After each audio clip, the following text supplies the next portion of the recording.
Material History Virtual World was born out of a need to share our research generated as students on the V&A and RCA History of Design MA programme. So each year these have been traditionally done by the graduating cohort through 3 separate projects, a symposium, a show and a publication.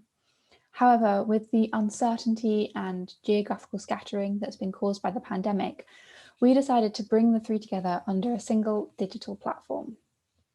This has allowed us to ensure we all got to participate safely and without last-minute scrambling to adapt to an in-person event to an online one, which I think we've all been incredibly grateful for now, considering that it's very clear we would not have been able to do an in-person event around this time of year.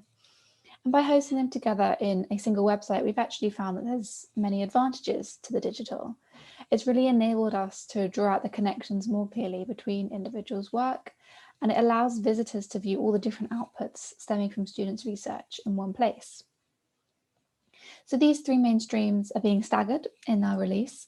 So this week, of course, is a symposium, and on Monday we uploaded pre-recorded presentations from students discussing the findings of their dissertations. And over the next few days, we're running live panels which draw on the common themes encountered during research for the dissertation and other projects. And these are all going to be recorded and uploaded onto the site afterwards. And then next week, the show will go live, and this will provide a venue for research to be presented in ways outside of the traditional academic outputs of articles and presentations. So whether it's a workshop on archiving or a mapped walking tour of 18th century Covent Garden, these exhibits will offer an alternative approach to design history, which engages viewers in different ways. And then finally, we will be releasing a publication, and this will share student research profiles summarising their dissertation findings, and it will be alongside longer articles exploring specific questions in more depth. And these will be released digitally using an online magazine reader to help mimic the experience of leafing through the pages.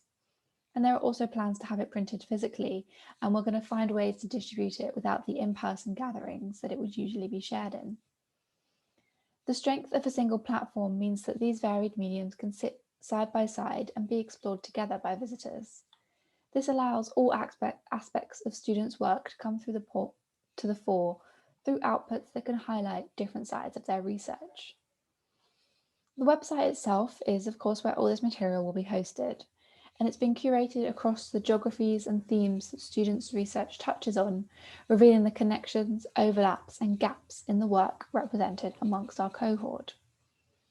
So while we didn't want to allow the theme of pandemic research to dominate and overpower the many rich areas researched by students on the programme, it does inevitably inflect the work presented here and the website itself.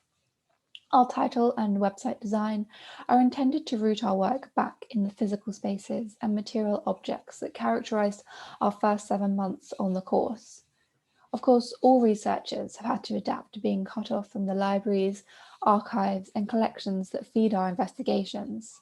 But the brilliant work presented here shows how successfully design history, which is so often reliant on some kind of material remnants, can still be done in a virtual world.